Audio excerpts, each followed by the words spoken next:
ओम सभी को नमस्ते। मंत्रोच्चारण। ॐ सहना भवतु सहनौ भुनक्तु सह वीर्यं कर्वावहै तेजस्विनावधीतमस्तु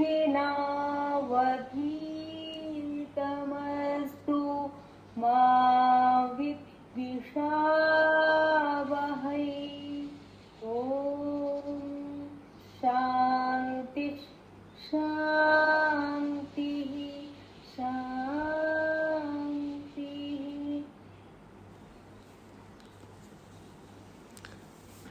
वेदांत दर्शन की कक्षा संख्या 132 है। तीसरे अध्याय का दूसरा पाद चल रहा है। पीछे 34वां सूत्र हमने पूरा किया था। 34वां सूत्र है स्थान विशेषात प्रकाशादिवत। इसका अर्थ बताना है। स्वामी जी नमस्ते जी।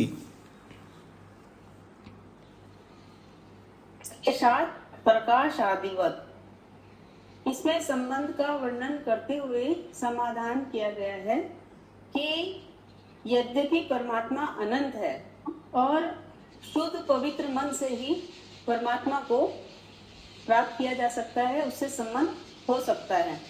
परमात्मा को प्राप्त करने के लिए, संयोग के लिए ज्ञान पूर्वक, विवेक पूर्वक ही अनुभव करते हैं, इसे ही संयोग कहा गया है। योग दर्शन के उदाहरण से बताया गया है कि अभ्यास और वैराग्य से चित्त को निरोध करके ज्ञान पूर्वक संबंध होता है, तब योगी दृष्टों के स्वरूप में स्थित होता है, दृष्टा के रूप में स्थित हो जाता है, अर्थात ज्ञान पूर्वक स्थिति से ही परमात्मा की अनुभूति करता है। अथ पश्य, जो पश्य अर्थात जो दृष्टा के रूप में जीवात्मा है, रुक्म वर्ण प्रकाश वर्ण स्वरूप को वह तभी देखता है जब वह अकर्तु अर्थात जीवात्मा पाप और पुण्य की प्रवृत्ति को हटा देता है। यह मुंडक उपनिषद के उदाहरण से यह बताया गया है, क्योंकि वेद का आधार है वह परमात्मा, तो वह पाप और पुण्य की प्रवृत्ति को जब हटा देता है तो वह ईश्वर जैसा हो जाता है। यही इसके आगे बताया गया है स्थान विशेष के बारे में कि परमात्मा का संबंध या साक्षात्कार जो स्वरूप हृदय में होता है, हृदय में अर्थात जहाँ हम ध्यान करते हैं उसी को हम हृदय कहते हैं, क्योंकि वहीं पर आत्मा का वास होता है।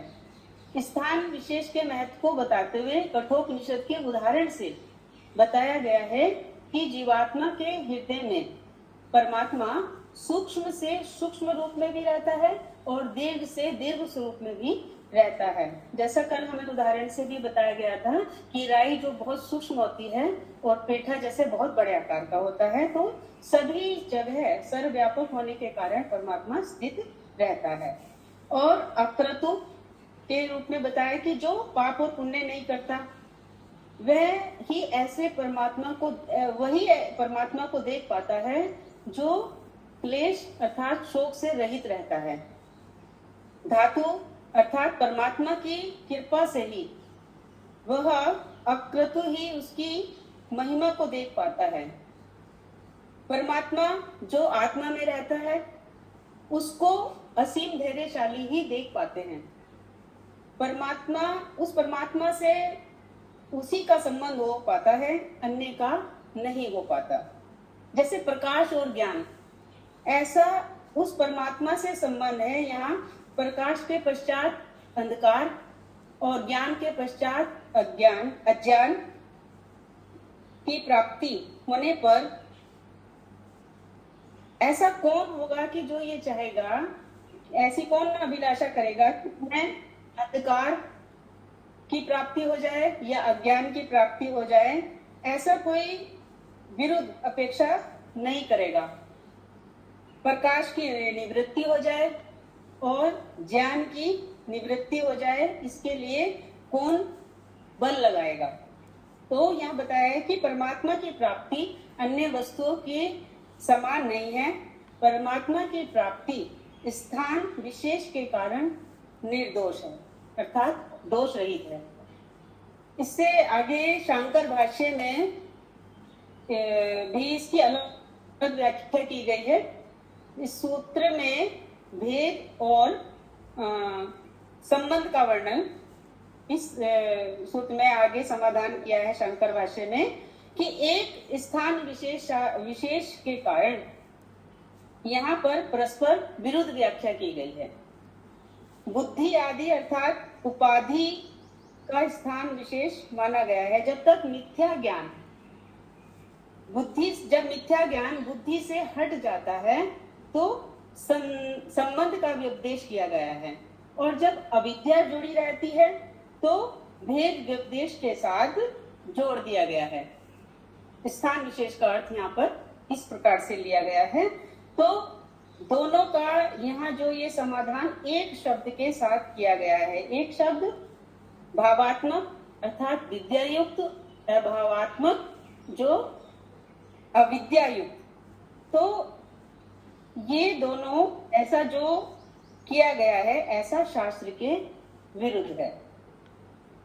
उपसंहार में इसका समाधान करते हुए बताया गया है कि अगला जो सूत्र आ रहा है 35वां सूत्र उपपत्तेश्च, इसमें भी गौरव दोष आ जाएगा। गौरव दोष अर्थात जो जिसका समाधान अधिक शब्दों में किया जाए। तो चौथे पाद में भी अधिकोपदेशात्तु बादरायणस्येव तद्दर्शनात्, इसमें भी आगे इसका सूत्र का वर्णन आया है।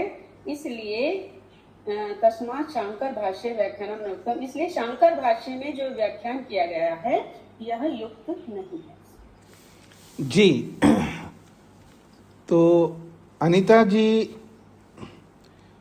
प्रयास आपने किया है, पर इसमें 2-3 बातें आपको ध्यान रखना है। जी, बहुत अधिक शब्द जब हम प्रस्तुत करते हैं उसमें अभिव्यक्ति में न्यूनता आ सकती है। अभिव्यक्ति अच्छी हो उसके लिए कम शब्दों का प्रयोग करना हमें चाहिए, उसके लिए आपको अभ्यास करना है। दूसरी बात है, आप 2 शब्दों का प्रयोग किया, ज्ञान और ज्ञान। अधिकांश आपने ज्ञान का प्रयोग किया और कम जगहों पर ज्ञान का प्रयोग किया। तो इस पर भी ध्यान देना है, ज्ञान शब्द ना बोल करके ज्ञान ही बोलना है।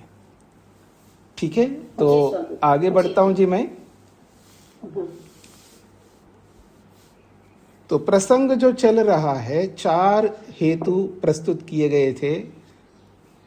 ईश्वर से भिन्न भी कोई प्राप्तव्य होना चाहिए, और उसके खंडन में 4 समाधान किए थे। उन 4 समाधानों में 3 समाधान हमने पूरे किए हैं। अब अंतिम समाधान है भेद व्यपदेश, पृथक वर्णन। तो भेद व्यपदेश समाधानम। प्रश्नकर्ता का कहना था कि भेद का, पृथकत्व का वर्णन किया है, ईश्वर से भी कोई और है ऐसा वर्णन आया है। तद विष्णु परमम पदम, विष्णु का जो श्रेष्ठ पद है, अर्थात विष्णु अलग और पद अलग है। जो संबंध होता है, संबंध का मतलब है 2 वस्तुओं के बीच में परस्पर समायोजन। 2 वस्तुएं आपस में जुड़ी रहती है, उन्हीं के बीच में संबंध होता है। एक वस्तु में संबंध नहीं होता। जैसे पिता पुत्र का संबंध है, माता पुत्री का संबंध है, पति पत्नी का संबंध है, गुरु शिष्य का संबंध है, भक्त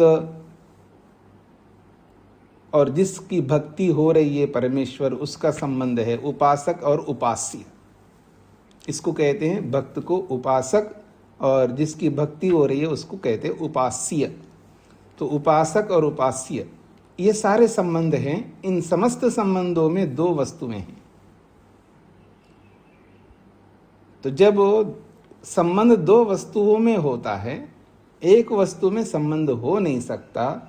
इससे ये पता लगता है तद विष्णोः परमं पदम जो बोला गया विष्णु का पद, अर्थात विष्णु अलग है और उसका पद अलग है, क्योंकि संबंध जोड़ा है यहाँ पर। तो संबंध से ये पता लगता है कि ईश्वर से भी अलग कोई और है, ये प्रश्नकर्ता का कहना है। अब उसका समाधान कर रहे हैं, क्योंकि भेद बताए गए ना, विष्णु का पद यानी पद अलग है, विष्णु अलग है, तो दोनों के बीच में भेद है, पृथकत्व है। इस भेद का समाधान किया जा रहा है उपपत्तेश्च इस सूत्र के माध्यम से। च अंतिम आक्षेपः च भेद व्यपदेशे य उक्तः स। अंतिम आक्षेप, प्रश्नकर्ता का जो अंतिम जो आक्षेप है, प्रश्न है, किसको लेकर के? भेद व्यपदेशे, भेद के वर्णन में जो आक्षेप, जो प्रश्न उक्तः कहा गया है, सह वो जो प्रश्न है, वो आक्षेप है, उसका समाधान है उपपत्तेः से, अर्थात युक्तितः समाधीयते। उस आक्षेप का समाधान युक्ति से दे रहे हैं। युक्ति समझते हैं जी आप लोग, तर्क को कहते हैं। युक्ति का मतलब है तर्क, तो वो तर्क से, युक्ति से समाधान कर रहे हैं। युक्ति ही तथा व्यपदेश संभवति, युक्ति से वर्णन संभव है, अर्थात युक्ति से वर्णन किया जा सकता है। प्रश्न के रूप में जो प्रस्तुत किया था प्रश्नकर्ता ने, विष्णोः यत् परमं पदम इत्यादि कथने, इस प्रकार का जो कथन किया गया है शास्त्र में, इस कथन में, इस वर्णन में परमात्मनो भिन्नम विशिष्टम वस्तु न लक्षीक्रियते, ना को अंत में जोड़िएगा।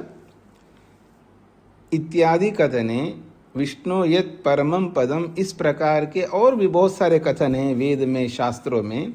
इन कथनों में, इन के वर्णन में परमात्मनः भिन्नम, परमात्मा से भिन्न, अलग कोई विशिष्ट, विशेष वस्तु, वस्तु के रूप में न लक्षीक्रियते, उसको लक्षित नहीं किया जा रहा, अर्थात परमात्मा से भिन्न किसी और वस्तु को संकेत नहीं किया जा रहा है इस वचन से। किस वचन से? विष्णु यत् परमं पदम, ये जो वचन है, ये जो कथन है, ये जो वर्णन है, इस वर्णन से परमात्मा से अलग कोई विशेष वस्तु को संकेत नहीं किया जा रहा है। किंतु फिर क्या किया जा रहा है? तस्य एव परमात्मना आनंत्यम प्रदर्श्यते। विष्णु यत् परमं पदम, इससे क्या कहना चाहता है शास्त्रकार या ईश्वर क्या कहना चाहते हैं? तो कहते हैं तस्य एव परमात्मना, उसी परमात्मा के आनंत्यम प्रदर्श्यते, उनकी अनंतता को, उनकी व्यापकता को दर्शाया गया है उस वचन में। विष्णु यत् परमं पदम, इस वचन में, इस वर्णन में परमात्मा के अनंत स्वरूप को दर्शाया गया है, ना कि विष्णु अलग और उसका पद अलग है, ऐसा नहीं है।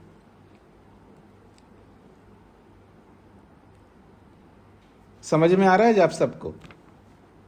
जैसे मैं ईश्वर का आनंद, ईश्वर का बल, ईश्वर का ज्ञान, ऐसे बहुत सारे शब्द हो सकते हैं।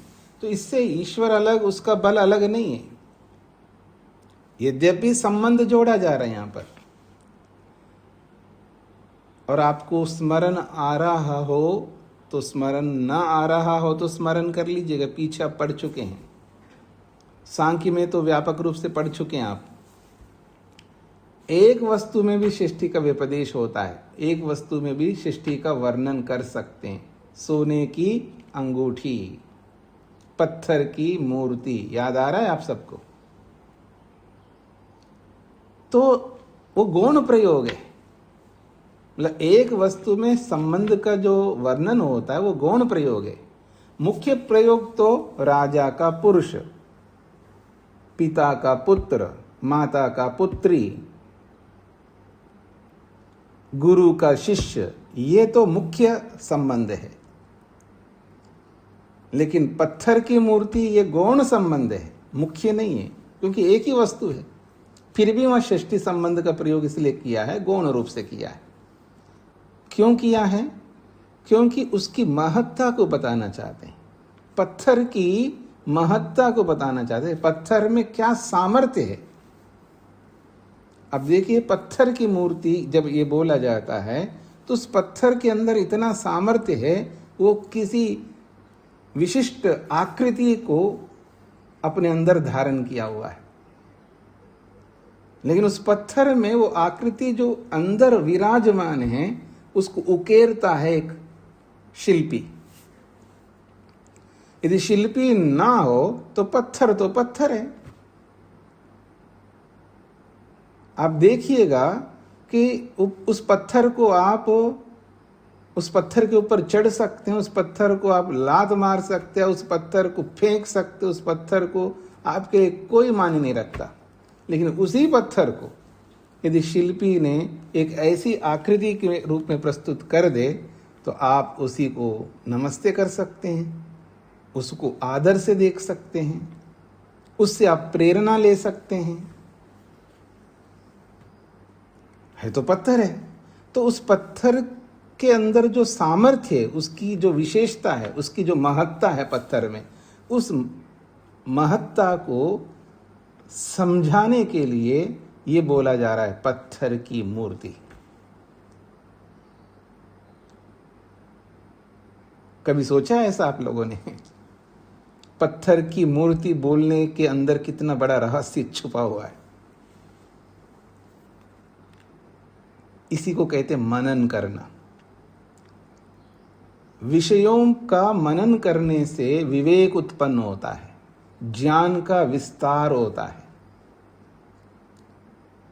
हम अपने मन को व्यर्थ की चीजों में लगा करके उनका मनन करने की अपेक्षा,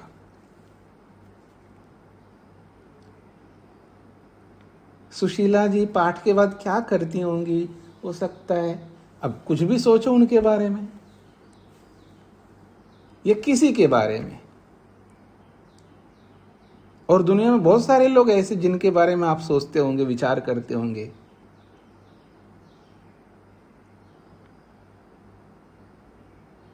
अब पता नहीं बेटे ने खाना खा लिया नहीं खा लिया, उसको खाना चाहिए, पता नहीं क्यों नहीं खाता। अब कुछ भी सोच सकते हैं आप, और ऐसा सोचने की आवश्यकता नहीं है। हाँ, बिल्कुल सोचना चाहिए जब वो छोटा हो, जब उसको समझ ना हो। समझ रहे मेरी बात को? जब उसको समझ नहीं है, बच्चा है, उसको एहसास नहीं है कि खाना चाहिए नहीं खाना चाहिए, कब खाना चाहिए, कितना खाना चाहिए, उसको समझ नहीं है, क्योंकि नादान है, इसलिए तो बालक कहते हैं, अज्ञानी है। लेकिन वो तो बड़ा हो गया, समझदार हो गया।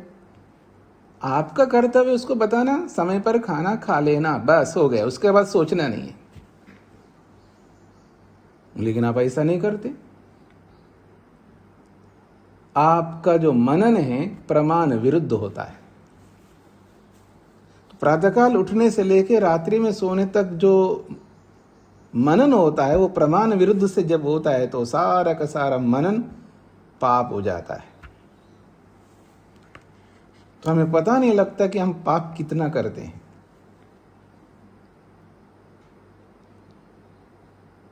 तो मनन प्रमाण पूर्वक जब होता है उसमें निर्णय होता है, और वो निर्णय जो है कर्म बन जाता है। और बहुत सारी बातें हैं। तो यहां पर ये जो बात कही जा रही है कि विष्णु का परम पद, तो विष्णु का जो परम पद बताया जा रहा है, ये परम पद क्या है? तो कह रहे हैं वो पद अनंतता है उसकी। परमात्मा के अनंत्यम अर्थात अनंतता को, उसकी व्यापकता को दर्शा रहा है ये विष्णु यत् परमं पदम, ये वाक्य जिसे पत्थर की मूर्ति की जो महत्ता है उसको दर्शा रहा है। वो संबंध, पत्थर की मूर्ति ऐसा बोलने से ये जो संबंध जोड़ करके मूर्ति, पत्थर को मूर्ति बताया जा रहा है, तो उस पत्थर की महत्ता को, उसकी उपयोगिता को, उसके ग्राह्यपन को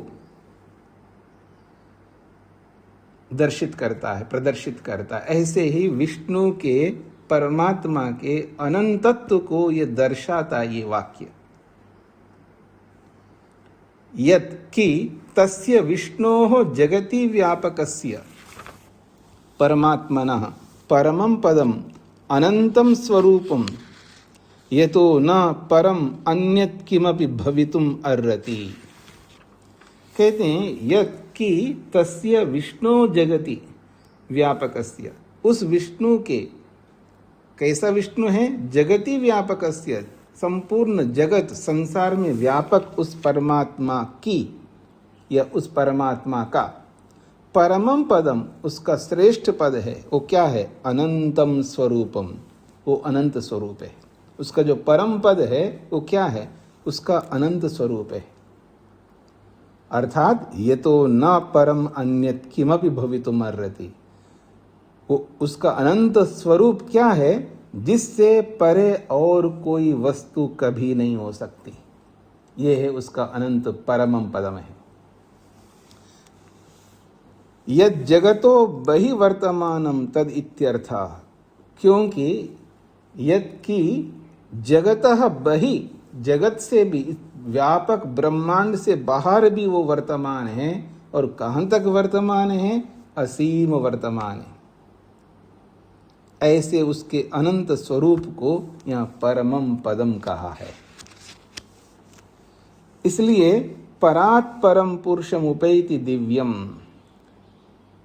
जब वो शुद्ध पवित्र हो जाता है आत्मा, वृत्ति आदियों को रोक करके, वृत्ति आदियों को रोक करके जब वो शुद्ध पवित्र होता है, स्वयं दिव्य स्वरूप होता है, अर्थात अपने निज स्वरूप में आ जाता है जीवात्मा, तब परात् परम, पर से भी पर, अर्थात श्रेष्ठ से भी श्रेष्ठ उस दिव्य पुरुष को वो जीवात्मा उपैति, ग्रहण कर लेता है, प्राप्त कर लेता है, उसका दर्शन कर लेता है। इति अपि तद्वद एव उच्यते, ये बात भी, इति अपि, ये बात भी, तद्वद उच्यते, उसी के समान कहा जाता है। जो अनंत स्वरूप को जैसा कहा है, परम पद को जैसे कहा है, वैसे ही यहाँ पर भी परात् परम पुरुषम उपैति, दिव्य पुरुष को उपैति, प्राप्त करता है, ये भी उसी के समान है। ये विष्णु यत् परमम पदम जो कहा है उसी के समान ये भी वचन है। तस्य अनंतत्व प्रदर्शनाय, उसके अनंत स्वरूप को दर्शाने के लिए, बताने के लिए, आत्मा में बिठाने के लिए ये बात कही जाती है। यथा अग्राद अग्रे मार्गो अयम एव इति कथने, जैसे कि अग्राद अग्रे, आगे से भी आगे और आगे और आगे, मार्ग बढ़ता ही जा रहा है, बढ़ता ही जा रहा है। जितना आप गति करते जाओ ऐसा ही मार्ग दिखाई दे रहा है। तो अग्राद अग्रे, आगे से आगे ये मार्ग है, ये वही मार्ग है। इति कथने, ऐसा जब कहा जाता है इस कथन में, मार्गस्य दूरत्वम, मार्ग का दूर, मार्ग का जो दूरत्व है, बहुत दूर है, बहुत दूर है, बहुत लंबा है, उसके दूरत्व को प्रस्तुत किया जा रहा है। दूरत्वम दूरतमत्वम, दूर से भी दूर, दूर से भी दूर, सर्वाधिक दूरत्व को ये प्रदर्शित करता है। और ये दूरत्व कितना है जी? न समाप्त होने वाला है। ये दूरी जो है समाप्त नहीं होने वाला है, इसलिए कहा असुसमाप्त तत्वम, असुसमाप्त तमत्वम। एक तो समाप्त तमत्व, समाप्त होने वाला, और सुसमाप्त तत्वम का मतलब है निश्चित रूप से समाप्त होने वाला, और अकार जोड़ दिया, असुसमाप्त तमत्वम, अर्थात बिल्कुल कभी भी 3 काल में समाप्त नहीं होगा, ऐसी दूरी है। ऐसे दूरी को सूच्यते, सूचित किया जाता है, संकेत किया जाता है। जैसे अग्राद अग्रे मार्गो अयमेव, अग्राद अग्रे मार्गो अयमेव, अग्राद अग्रे मार्गो अयमेव। आगे जाओ बस चलते जाओ, बस चलते रहो ना, चरैवेति चरैवेति चरैवेति, बस चलते जाओ, रास्ता कभी समाप्त नहीं होगा। ये ऐसा मार्ग है ईश्वर का। तथैव, जैसे लोक में जब ऐसा बोला जाता है, तथैव, जैसे मान लीजिएगा कोई व्यक्ति समुद्र में चला गया, उसके पास जैसे आजकल के साधन होते हैं दिशा सूचक यंत्र नहीं है, मान लीजिएगा, बस चलता जाएगा, आगे आगे बढ़ता जाएगा, घूमता जाएगा, उसी समुद्र में रहेगा, बाहर नहीं आ पाएगा। ठीक इसी प्रकार से कभी आप डेजर्ट में चले गए हो, नहीं गए होंगे, अच्छी बात है, मान लो अंदर जाओ और रेगिस्तान जिसको आप बोलते हैं, भारत में तो बहुत बड़ा तो नहीं है, फिर भी काफ़ी बड़ा है भारत की दृष्टि से, लेकिन और बड़े बड़े देशों में जो रेगिस्तान होते हैं ना, ओहो हो क्या कहना, बीच कहीं हेलीकॉप्टर से कहीं ले जा करके उसको बीच में छोड़ दिया उस रेगिस्तान में, उसके पास कोई ऐसा यंत्र नहीं है जो दिशा सूचक, बस घूमता जाएगा जैसे मृग के समान, आगे से आगे, तो वो मार्ग समाप्त नहीं होता उसके लिए। जैसे लोक में ऐसा होता है और लोगों के साथ ऐसा अनेक बार बीतता है, तथैव, उसी प्रकार अत्रापि, यहाँ पर भी परमात्मना अनंत्यम सूच्यते, परमात्मा का अनंतत्व को यहाँ पर संकेत करता है। विष्णु तत्परमम पदम, विष्णु का वो जो श्रेष्ठ परम पद है वो अनंत है, इस बात को सूचित करता है। सूत्रार्थ, परमात्मा का जो भेद का वर्णन है, परमात्मा का जो भेद का वर्णन है, परमात्मा का जो भेद का वर्णन है,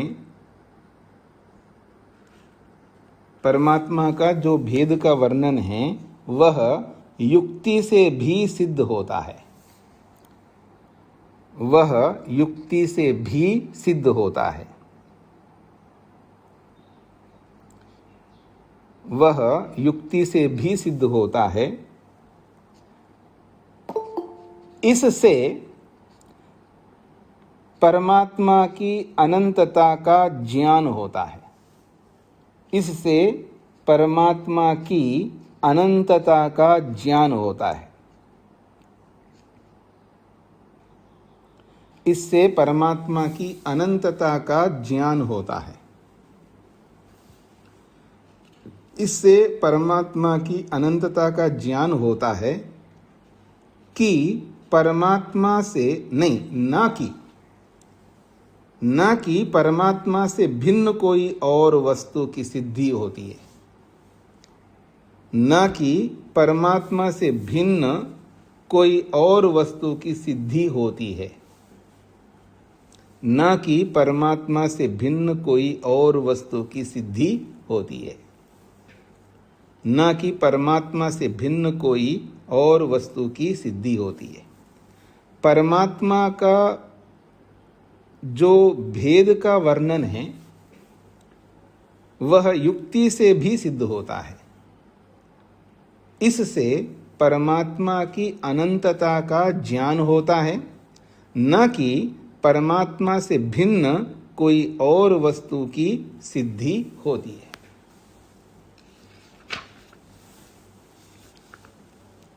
तो 4 हेतुओं का 4 समाधान 4 सूत्रों से कर दिया है। अब इन्हीं 4 हेतुओं का जो समाधान है उसका एक साथ उपसंहार कर रहे हैं, अर्थात एक बार उनको दोहराते हुए समापन कर रहे हैं। इदानीं चतुर्णाम अपि आक्षेप समाधानानाम उपसंहारः क्रियते। इदानीम अब आने वाले 36वें सूत्र से चतुर्णाम अपि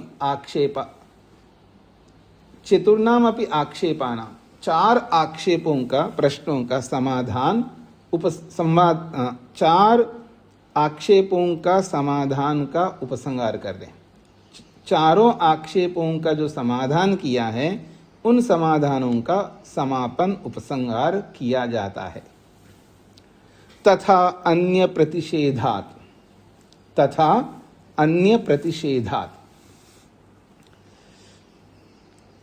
यथा कृत्वा पूर्वोक्तेभ्य सामान्य बुद्ध्यर्थ स्थान विशेष उत्पत्तिभ्यो हेतुभ्यो लक्षितं वर्णितं वा ब्रह्म एकम एव अनंतम तन्न अवरम न ततः परम अन्यत् शंकनीयम।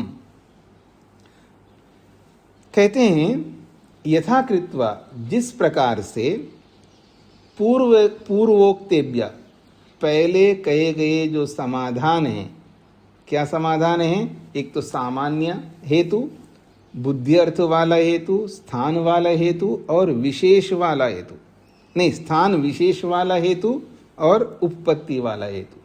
तो सामान्य बुद्ध्यर्थ स्थान विशेष उपपत्तिभ्य, इन चार हेतुओं से लक्षितम, जो लक्षित किया है, अर्थात जो निर्णित किया है इन चार हेतुओं से, क्या निर्णय किया है? ब्रह्म एकम एव, ब्रह्म तो एक ही है, ब्रह्म से अलग, ब्रह्म से पृथक और कोई दूसरी वस्तु है ही नहीं है जिसके लिए ब्रह्म सेतु बने, जिसके लिए ब्रह्म जो है माप बने, जिसके लिए ब्रह्म जो है संयोग वाला बने, ब्रह्म जो है भेद वाला बने, ऐसा नहीं है। इन चार हेतुओं से ये लक्षित किया है, ये निर्णय किया है कि ब्रह्म एकम एव, परमात्मा तो एक ही है, उससे अलग और कोई नहीं है। और वो कैसा है? अनंतम, वो अनंत है। तन्न अवरम, वो परमात्मा कोई छोटा मोटा नहीं है। न तथा परम, और न उससे कोई बड़ा है। अर्थात परमात्मा छोटा, क्योंकि परमात्मा से भिन्न कोई होगा तो परमात्मा छोटा हो जाएगा, परमात्मा न्यून हो जाएगा, निम्न हो जाएगा। इसलिए कहते हैं न तन न अवरम, तत् न अवरम तन्नावरम। तन्नावरम को संधि विच्छेद करेंगे ना, तत् न अवरम, उससे कोई अवर, छोटा, न्यून, निम्न नहीं है। अर्थात परमात्मा कोई छोटा नहीं है, कि न्यून नहीं है, सामान्य नहीं है। न तथा परम अन्यत, और उस परमात्मा से श्रेष्ठ, बड़ा, ऊंचा और कोई नहीं है। इसलिए ऐसी शंका मत करो परमात्मा छोटा हो और परमात्मा से बड़ा कोई है, ऐसा कोई शंका मत करो। इसलिए तथा कृत्वा एव, ऐसा मान करके ही वेदों में, शास्त्रों में प्रतिषेधो अपि क्रियते, खंडन भी किया जाता है। कोई ये ना सोचे कि परमात्मा निम्न है, छोटा है और उससे बड़ा और कोई है, ऐसा कभी नहीं सोचना है। ऐसी शंका नहीं करना है परमात्मा से भी बड़ा कोई होगा और परमात्मा छोटा है, ऐसा कोई शंका, प्रश्न मन में नहीं लाना। इसी बात को ध्यान में रख करके वेद, शास्त्र खंडन भी करता है। क्या? तस्माद्धान्यत्र, नहीं, तस्माद्धान्यन्न परः किंचनासा, तस्माद्धान्यन्न परः किंचनासा, ये ऋग्वेद का वाक्य है। ये बहुत महत्वपूर्ण मंत्र का एक वाक्य है। आप सबको पता होगा यदि आपने ऋग्वेद आदि भाष्य भूमिका पढ़ी हो। वहाँ सृष्टि उत्पत्ति विषयक एक प्रकरण है। सृष्टि उत्पत्ति विषयक प्रकरण में नासदीय सूक्त है ऋग्वेद का, और उन मंत्रों को लेकर के स्वामी दयानंद सरस्वती जी ने बड़ा सुंदर व्याख्या की वहां पर। उन्हीं मंत्रों का ये दूसरा मंत्र है और दूसरे मंत्र का ये एक वाक्य है। इसको अगर मैं संधि विच्छेद करूं, तस्मात, तस्मात तकार, फिर उसके बाद जो ध है ना नीचे, वो हकार बन जाएगा। तस्मात ह अन्यत न परः किंचन आस। फिर बोलता हूं, तस्मात ह अन्यत न परः किंचन आस। ये संधि विच्छेद हो गया। तो तस्मात का मतलब है परमात्मा से। हा का अर्थ होता है निश्चित रूप से, तस्मात उस परमात्मा से, अन्यत कोई दूसरा, पर श्रेष्ठ, किंचन कोई भी, न आसा नहीं है। तस्मात् ह अन्यत न परः किंचन आसा। ह का अर्थ है निश्चित रूप से, तस्मात् उस परमात्मा से, निश्चित रूप से उस परमात्मा से, अन्यत अलग कोई, परः श्रेष्ठ, किंचन, किंचन का अर्थ होता है कोई। तो कहते हैं निश्चित रूप से उस परमात्मा से अलग, भिन्न, श्रेष्ठ कोई न आसा नहीं है। पुरुषात् न परम किंचत, ये कठोपनिषदकार ने कहा है। पुरुषात् का मतलब है परमात्मा से, परम पुरुष से, विशेष पुरुष से, परम श्रेष्ठ न किंचित कोई भी नहीं। श्वेताश्वतर का भी दिया है, यस्मात् परम न अपरम अस्ति किंचित। यस्मात् उस परमात्मा से, परम का अर्थ है बड़ा, और अपरम का मतलब है बहुत छोटा, अर्थात सूक्ष्म। उस परमात्मा से सूक्ष्म और उस परमात्मा से व्यापक न किंचित अस्ति, कोई भी नहीं। अर्थात परमात्मा से सूक्ष्म भी कोई नहीं है और परमात्मा से बड़ा भी कोई नहीं है। इत्यादि प्रमाणे, इन सारे प्रमाणों से न शंका अवसर अवतिष्ठते। जब ये सारे प्रमाणों को हृदयंगम कर लो, आप आत्मसात कर लो, तो फिर कोई शंका का अवसर ही नहीं आएगा मन में। देखिए, शंका तब होती है जब व्यापक ज्ञान नहीं होता है। जब शंका जो होती है वो उस विषय में व्यापक ज्ञान ना होने से उस विषय में शंका होता है। अर्थात कुछ जानते हैं, कुछ जानते नहीं हैं, कुछ पता है, कुछ पता नहीं है, कुछ सुना है, कुछ सुना नहीं है, तभी तो संशय होगा। संशय नहीं, शंका होगा, प्रश्न होगा। तो कहते हैं जब आपको ये सारे प्रमाण ये कह रहे हैं कि उससे सूक्ष्म भी कोई नहीं है, उससे स्थूल, उससे बड़ा भी कोई नहीं है, उससे श्रेष्ठ कोई नहीं है, जब वेद, उपनिषद, सारे शास्त्र कहते हैं, इससे पता लगता है कि एक ही परमात्मा है। वो सेतु भी है, वो उसके साथ संयोग भी होता है, उसके साथ में क्या कहते हैं, भेद का भी व्यवहार होता है। सब गौण हैं। ये तो कथन है व्यवहार के लिए। जो चार हेतु दिए हैं शास्त्र के ना, वो हेतु माप को लेकर के, सेतु को लेकर के, संयोग को लेकर के, भेद को लेकर के, ये सब व्यवहार के लिए। ये उसका उपसंहार कर दिया। तो सूत्र का अर्थ बनेगा, शास्त्र में परमात्मा से परे, शास्त्र में परमात्मा से परे या श्रेष्ठ और कोई नहीं है। परमात्मा नहीं, शास्त्र में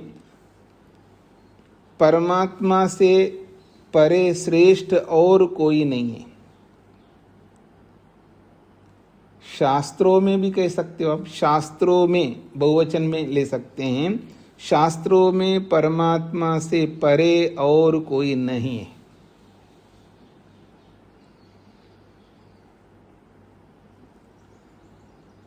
ऐसे निषेध करने वाले वचनों के वर्णन से,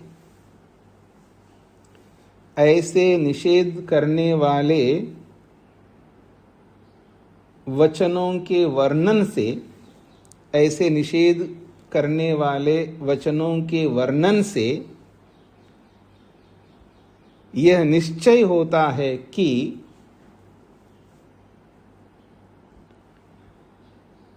ऐसे निषेध के वचनों के वर्णन से यह निश्चय होता है कि परमात्मा ही अंतिम गति है।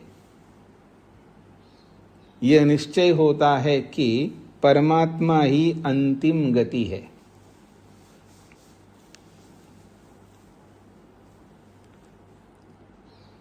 शास्त्रों में परमात्मा से परे और कोई नहीं है, ऐसे निषेध के वचनों के वर्णन से यह निश्चय होता है कि परमात्मा ही अंतिम गति है। अनेन सर्वगतत्वम आयामादि शब्देभ्यः, अनेन सर्वगतम नहीं सर्वगतत्वम, अनेन सर्वगतत्वम आयामादि शब्देभ्यः, अनेन सामान्यादि समाधान प्रदर्शन प्रकारेण तथा अन्य प्रतिषेध वर्णनेन च अन्यत्र श्रुति प्रयुक्तेभ्य आयामादि शब्देभ्य ब्रह्मणा सर्वगतत्वं सर्वव्यापित्वम् एव प्रदर्शितम मंतव्यम। तो कह रहे हैं अनेन, अनेन का मतलब इससे, किससे जी? जो सामान्यादि हेतुओं से जो सिद्ध किया है, चार हेतुओं से।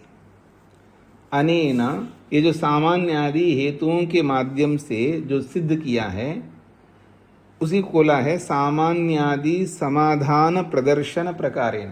सामान्य आदि चार हेतुओं के वर्णन के प्रकार से और तथा और अन्य प्रतिषेध वर्णनेन, सीधा सीधा शास्त्रों के दूसरे खंडन करने वाले वचनों से, अन्यत्र उनसे भी और अलग, श्रुति प्रयुक्तेभ्य, जो श्रुति में वेदादि शास्त्रों में जो प्रयोग किए हुए जो शब्द हैं, कौन से? आयामादि शब्देभ्य। आयाम कहते हैं विस्तार, विस्तार को बताने वाले शब्दों से ब्रह्मणा, परमात्मा के, सर्वगतत्वम अर्थात सर्वव्यापित्वम एव प्रदर्शितम, उसके सर्वव्यापित्व को ही दर्शाया है। ऐसा मंतव्यम हम सबको मानना चाहिए। क्या कहना चाहते हैं जी इन तीन पंक्तियों से? ये कहना चाहते हैं जो प्रश्नकर्ता ने चार हेतुओं से परमात्मा से भिन्न कोई और होना चाहिए जो प्रश्न किया था, उनके समाधान के रूप में चार हेतु दे करके समाधान किया है। एक, उसके अलावा 36वें सूत्र में श्रुति के खंडन परक वचनों से भी सिद्ध किया है। तो इन सब से भी अलग श्रुति में और भी प्रयोग किया गया है। आयाम आदि, आयाम का मतलब विस्तार, परमात्मा के विस्तार को बताने वाले, और आदि से कुछ और भी वहां पर कहा गया है। उन सारे शब्दों से क्या सिद्ध होता है? ब्रह्म सर्वगतत्व है, अर्थात ब्रह्म सर्वव्यापक है। ये ही दर्शाया है उन सारे प्रमाणों में, ये कहना चाहते हैं। यहां तक समझ में आ गया जी सबको? अब अन्य जो शब्द है आयाम आदि शब्द, वो क्या है? तद यथा उदाहरण से समझा रहे हैं। परो दिवः परः पृथिव्याः, ये ऋग्वेद का है। दिवः परः, दिलोक से भी वो परे हैं परमात्मा। पृथिव्याः परः, पृथ्वी लोक से भी वो परे हैं, बड़ा है, श्रेष्ठ है। और देखिएगा, ये सब आयाम बता रहे हैं, ये परमात्मा के विस्तार को बता, आयाम का मतलब परमात्मा के विस्तार को बता रहे हैं। ज्यायान दिवह ज्यायान आकाशात, ये शतपथ ब्राह्मण का है। दिवह ज्यायान, द्युलोक से भी बड़ा है वो। आकाशात ज्यायान, आकाश से भी बड़ा है। छांदोग्य ने क्या कहा देखिए, ज्यायान पृथिव्याः, पृथ्वी से भी ज्यायान बड़ा है। ज्यायान अंतरिक्षात, अंतरिक्ष से भी बड़ा है। ज्यायान दिवः, द्युलोक से भी बड़ा है। ज्यायान एभ्यो लोकेभ्य, अरे और क्या है, सारे लोकों से भी वो बड़ा है। ये छांदोग्यकार ने कहा है। और यजुर्वेद क्या कहता है जी, देखिए, स ओतः प्रोतश्च विभु प्रजासु। स, वो जो परमात्मा है वो कैसा है, विभु है। कहां पर, प्रजासु, प्रजाओं में। प्रजा का अर्थ क्या है यहां पर, जड़ चेतन। जड़ को भी प्रजा कहते हैं, क्योंकि जो उत्पन्न होता है वो ईश्वर की प्रजा है, चाहे वो जड़ हो या चेतन हो।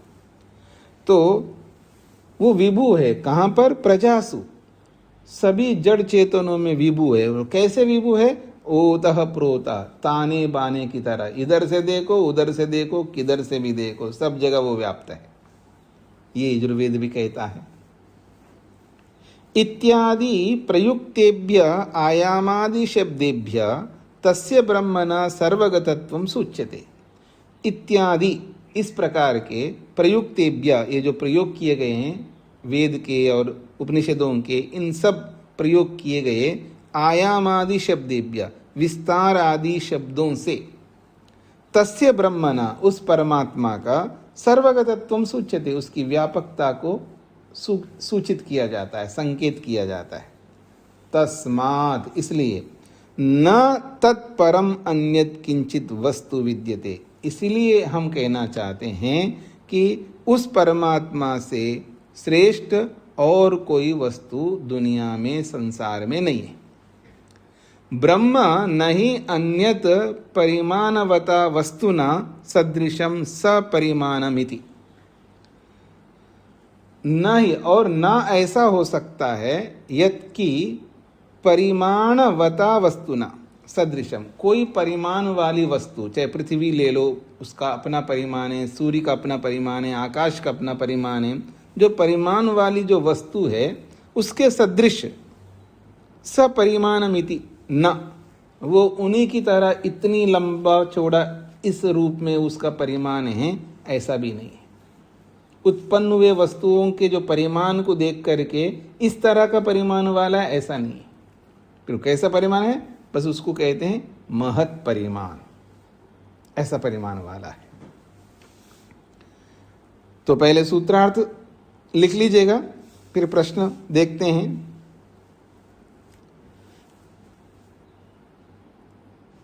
इस पूर्वोक्त निषेध के द्वारा, इस पूर्वोक्त निषेध के द्वारा,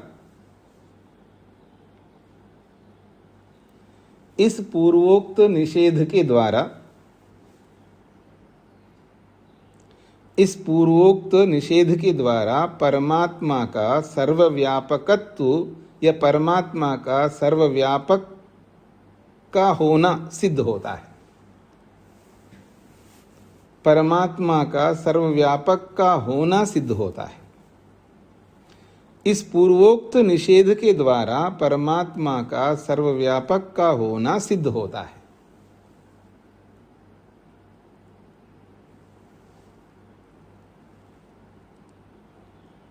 इस पूर्वोक्त निषेध के द्वारा परमात्मा का सर्वव्यापक का होना सिद्ध होता है, क्योंकि इस विषय में, क्योंकि इस विषय में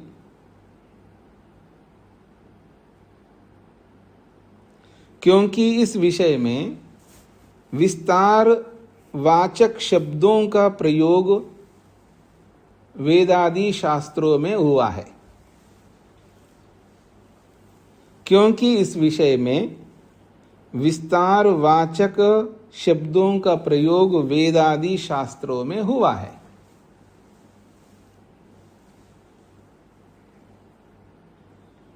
क्योंकि इस विषय में विस्तारवाचक शब्दों का प्रयोग वेद आदि शास्त्रों में हुआ है। इस पूर्वोक्त निषेध के द्वारा परमात्मा का सर्वव्यापक का होना सिद्ध होता है, क्योंकि इस विषय में विस्तारवाचक शब्दों का प्रयोग वेद आदि शास्त्रों में हुआ है। हाँ जी, राजगोपाल जी को क्या कहना है? आचार्य जी नमस्ते। यहाँ जी। पर जो आचार्य प्रज्ञासु दिया गया है, आप प्रजासु को लेकर अर्थ किए तो मुद्रण त्रुटि या ये भी अर्थ हो सकता है? नहीं, प्रजासु है वहां पर, प्रज्ञासु नहीं है। जी जी आचार्य। हाँ जी, शकुंतला जी को क्या कहना? नमस्ते स्वामी जी। हाँ जी स्वामी जी, ये जो ऋग्वेद का प्रमाण दिया है, जी। ईशावानस्य महिमा अतः, जी। तो यहाँ जो पुरुषः लिखा है, सामान्य रूप से पू में ह्रस्व आता है, तो यहाँ दीर्घ होने का क्या अर्थ होता है? ऐसा है कि इसके लिए वेद का व्याकरण अलग है, लोक का व्याकरण अलग है। वैदिक व्याकरण और लौकिक व्याकरण दो प्रकार का व्याकरण है, ठीक है। तो वैदिक व्याकरण में पुरुषा होता है, लौकिक व्याकरण में पुरुषा ही रहता है, ठीक है। जी जी, हाँ जी। और किसी का कोई प्रश्न है? सोमनाथ जी। स्वामी जी नमस्ते जी तो कल जो सूत्र में जो राई और कद्दू का उदाहरण हम देते थे, जी तो अनरियाणम महत्महिमा, जो छोटे से छोटा है बड़ा से बड़ा है, उसका बारे में। तो ये अब जो कहते हैं कद्दू राई का अनुपात में भी कद्दू रहता है। आकाश तो हर जगह में व्यापक है, ऐसा परमात्मा तो अनंत है, हर जगह में व्यापक है, तो उनको सूक्ष्म का क्या जरूरत है? वो तो हर जगह में व्यापक है, उसको सूक्ष्म क्यों कहा जाएगा? ऐसा है, एक कहानी सुनाते हैं विज्ञान में कि एक चूहा को निकलना है, उसके लिए छोटा सा होल करना है, और एक सूअर को निकलना है तो उसके लिए बड़ा होल करना है। दो होल, होल का मतलब छेद, छिद्र।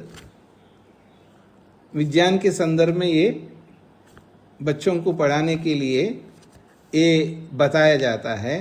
तो हमने भी पढ़ा है बचपन में, आपने भी पढ़ा होगा तो अलग बात है, पता नहीं। तो एक चूहा है, चूहा तो छोटा होता है, और एक सूअर है, बहुत बड़ा होता है। अथवा चूहों में भी बड़ा एक होता है, बहुत बड़ा होता है चूहा। उसको चूहा नहीं बोलते होंगे, चुचुंदर बोलते होंगे, या कोई अलग नाम होंगे। बड़े बड़े, बहुत मोटे मोटे, इतने इतने बड़े होते हैं, देखने से ऐसा लगता है कि भाई ये चूहा है या अपना ये सूअर है, मतलब बहुत बड़ा होते हैं। तो अब वो छोटे से चूहे के लिए और बड़े से चूहे के लिए छेद बनाना है, तो आप बना लो, ऐसे विद्यार्थियों को बोल दिया। तो एक विद्यार्थी ने छोटे चूहे के लिए छोटा होल बना दिया और बड़े चूहे के लिए बड़ा बना दिया, और दूसरे विद्यार्थी ने एक ही होल बना दिया, बड़ा। तो जब उससे पूछा गया है, अरे भले आदमी, जब हमने बोला है आपको, अध्यापक ने कहा उनको कि छोटे चूहे के लिए छोटा होल और बड़े चूहे के लिए बड़ा होल बनाओ, तो आपने एक क्यों बनाया? तो उसने कहा कि जब एक ही से दोनों काम हो सकते तो मैं दो क्यों बनाऊं, ठीक है ना। तो इसका तात्पर्य है कि जिसको बहुत बड़ा है कहा, तो बड़ा व्यक्ति उस छोटे में भी तो है ना। जिसको सूक्ष्म से सूक्ष्म कहो, उस जगह पर भी वो बड़ा है। बड़ा तो है ही, सब जगह तो है, तो वहां पर भी तो है ना वो। इस बात को समझाने के लिए अणु से भी अणु और महत से भी महत बोला है वहां पर।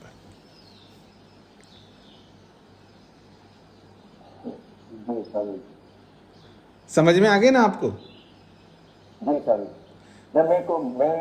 मेरा अभिप्राय था कि ये छोटे से छोटा जगह में भी रहते हैं और बड़े से बड़ा। हाँ, अभी भी आपको समझ में नहीं आया, मुख्य बात ये है, अभी भी समझ में नहीं आया और समझ लीजिएगा। छोटे से भी छोटे स्थान में रहता का मतलब ये नहीं कि वो बड़ा छोटा बन करके उस छोटे स्थान में रहता है, इसका ये तात्पर्य थोड़ा होगा। इसका ये मतलब नहीं है जो बड़ा आदमी छोटे स्थान पे रहता है का मतलब है वो बड़ापन को हटा करके छोटा बन करके वहां रहता है, ये इसका तात्पर्य नहीं है। अब तो समझ में आना चाहिए आपको। तो मेरा क्या है, उनको सूक्ष्म क्यों कहा जाएगा? वो तो सर्वव्यापक है, वो सूक्ष्म क्यों? अभी भी नहीं समझ में आया आपको इसका मतलब। ऐसा है, क्यों नहीं कहा जा सकता? मतलब अगर मैं केवल छोटा सा एक सुई का नोक रखूं आपके सामने, क्या इसमें भगवान है या नहीं है, तो आप क्या कहेंगे? है? जब है तो इतना छोटे में है? हाँ है, क्योंकि वो बड़ा है तो वहां पर भी है, उसको सूक्ष्म कहा जा सकता है। अब तो समझ में आया ना? हाँ, अब नहीं आएगा तो मैं नहीं बता पाऊंगा फिर। जी ठीक है, और किसी का कोई प्रश्न? तो इसको आज इतने ही रखते हैं जी। ओम शांति शांति शांति ही। एक बात और भी कहना चाहूंगा आपको, जिनका भी नंबर आएगा सुनाने के लिए सूत्रार्थ का, ठीक है सुना दूंगा, जैसा भी तो थोड़ा बहुत बोल दूंगा, जो भी। ऐसा मन को बना करके, अर्थात प्रमाद को नहीं लाना है, याद रखना। यानी ईश्वर तक पहुंचने के लिए बहुत सारे विघ्न होते हैं, उन विघ्नों में एक प्रमाद भी बहुत बड़ा विघ्न है। कई बार आदमी लापरवाह करके, ठीक है बताना है तो पता तो है, बस थोड़ा सा 2 शब्द बोल दूंगा, ऐसा नहीं है। 2 शब्द नहीं बोलना, उसका पूरा बताना है आपको। उस पूरा मतलब एक एक पंक्ति का अर्थ नहीं बताना, लेकिन जितना वो सूत्र का भाष्य है उसका समरी, यानी उसका एक भाव, उसका सार आपको पूरा निचोड़ के रखना है, कोई बात रह न जाए। और उसमें आपकी प्रस्तुतिकरण, आपकी अभिव्यक्ति कैसी है, आपका प्रस्तुतिकरण किस रूप में है, कैसे आप सामने वालों को सेटिस्फाई कर सकते हैं, उनको संतुष्ट कर सकते हैं। हाँ, हमें समझ में आए जो बताया है, ये उसके लिए आपको प्रयास करना है। इसी के लिए तो अंक मिलते हैं ना। इससे ये भी मेरे को पता लगेगा ना कि आपका ज्ञान का स्तर कैसा है, आपका पुरुषार्थ कैसा है। मेरे को आपका भी तो आंकलन करना है ना। परीक्षा, इसी का नाम तो परीक्षा है ना, ताकि आप आगे बढ़ें। और एक बात, इसमें स्पर्धा भी होनी चाहिए। वेद में जगह जगह पर महर्षि स्वामी दयानंद ने वेद भाष्य करते हुए विद्यार्थियों के लिए कहा, स्पर्धा किए बिना कोई भी विद्यार्थी आगे नहीं बढ़ सकता। और स्पर्धा सीधा सीधा द्वेष होता है, इसका और कोई अर्थ नहीं होता है। स्पर्धा इट मीन्स द्वेष। अच्छा, शकुंतला जी ने ऐसा सुना है, अब उनको भी पता लगेगा। मैं जब सुनाऊंगी ना तो शकुंतला जी को समझ में आएगा मैं क्या चीज हूं। तो ये जो स्पर्धा है ना, इसके बिना आप मेहनत नहीं कर पाओगे। स्पर्धा होनी चाहिए, किसके लिए? उन्नति के लिए। पर ऐसी स्पर्धा मत करना शकुंतला जी मेरे जैसे कभी प्रस्तुतिकरण ना करे, मैं ही ज्यादा प्रस्तुतिकरण करूंगी, ऐसा स्पर्धा ना हो। मतलब उन्होंने बहुत अच्छा बताया, लेकिन मैं कोई कम नहीं हूं, मैं भी बहुत अच्छा बताऊंगी या बताऊंगा, ऐसी स्पर्धा होना चाहिए। द्वेष तो होना चाहिए, लेकिन उन्नति कारक द्वेष होना चाहिए। अविद्या तो चाहिए उन्नति के लिए, लेकिन वो अविद्या अवनति की ओर ना ले जाए, उन्नति की ओर ले जाए। आपको पता है ना, योग पढ़ा है आपने कि अविद्या जो है दोनों काम करती है, उन्नति भी कराती है और अवनति भी कराती है। और आपको तय करना है, आप अविद्या को तो दूर कर नहीं सकते अभी वर्तमान में। जब अविद्या को दूर नहीं कर सकते तो क्यों ना उस अविद्या का सदुपयोग करो, यही बुद्धिमत्ता है। चलिएगा।